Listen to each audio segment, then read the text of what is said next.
As a person of faith, what I found rich is how many of you say you're pro-life, right?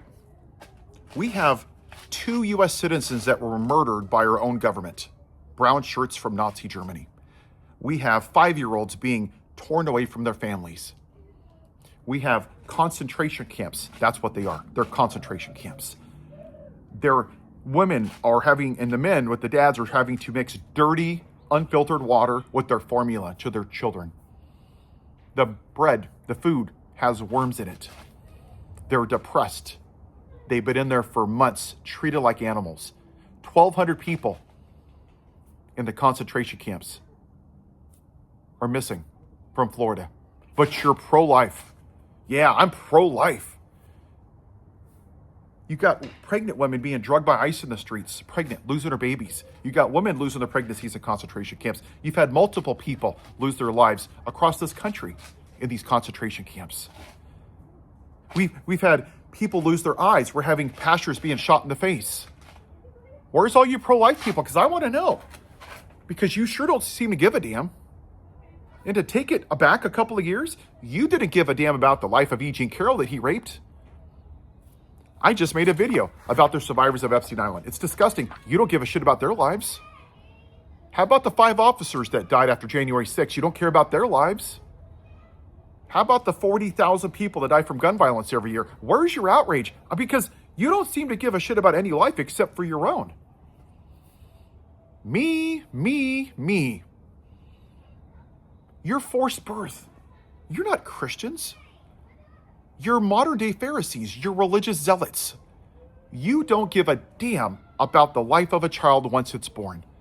How many of you people have seen these street preachers out there, right? You're going to burn in hell. Save the baby. What happens? Let's say you convince a woman not to have an abortion, okay? What happens? Are you going to help her get a bigger apartment? Are you going to buy her a car? Are you going to pay for the baby formula? Are you going to help pay for the rent in the house? You're not, because you don't give a damn. What if the kid has special needs? Are you going to care? No. But you felt good because you did something for your religion. Case in point, Adriana Smith. Your pro-life laws, she was brain dead for 4 months because she had complications, which was heartbreaking. Your pro-life laws that you took away because, Georgia's so pro-life because it's all about Jesus, they forced her corpse to stay on a ventilator for 4 months. And then once they rip the baby out, they have that baby chance in the hospital for the last 7 months. Are you paying for the hospital bills? Have you checked on that life? No? How about Amber Thurman, who died because the state, Georgia, wouldn't give her the health care she needed? How about the women in Texas who have had an increased sepsis rate of 57%, 2 times for white women and 3 times for black women? What about their lives? You don't seem to give a crap once the fetus is born as a baby. You're not pro-life. You people have grown up in the white evangelical church and you have no critical thinking. You've been told that being gay and abortion are the worst sins. Has God stopped abortion? No. But if you rape women and molest little children on Epstein Island and you're a convicted felon and you cause an insurrection, hey, nobody's perfect. Who am I to judge? But then at the same time, sorry, I can't vote for Pete Buttigieg because he's gay because that's a sin. That's what you people are. And then you have the audacity to say that God saved the rapist's little orange ear.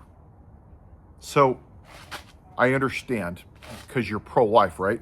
And you walked around with tampons in your ears and garbage bags because you are trash. So I understand. So God stood by during the Holocaust, during Jim Crow, during the Middle Passage, where 1.4 million black people died on the bottom of slave ships that the white men sent over, whippings, lynchings, Asian internment camps, the genocide of the Native Americans.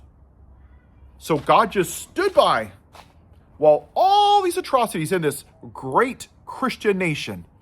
But somehow in the year of 2024, God decides to come off of heaven and say, you know what? That man that molests little girls and is a rapist, I'm going to say this here because I'm pro-life.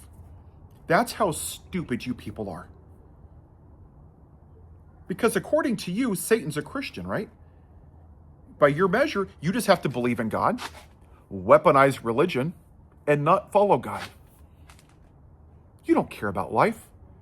You don't have empathy. You don't have sympathy. You don't give a damn about anybody. You just want to punish people and call them bad unless they align with your religious ideology. Ironically, this same mentality goes back to the time of Jesus with the Sanhedrin. They literally murdered Jesus in the name of God because he wouldn't adhere to their religious ideology. Jesus that cured people and gave them food and helped them and talked about peace and forgiveness, who literally put the guard's ear back on and said, he who lives by the sword shall die by the sword, even when he's about to die. Forgive them, for they know not what they do. You people are nothing what Jesus stood for. You're more like Barabbas, whom they asked for, the insurrectionist who murdered Christians, who was gleeful about being a felon. That is who you people really represent. Have a good day.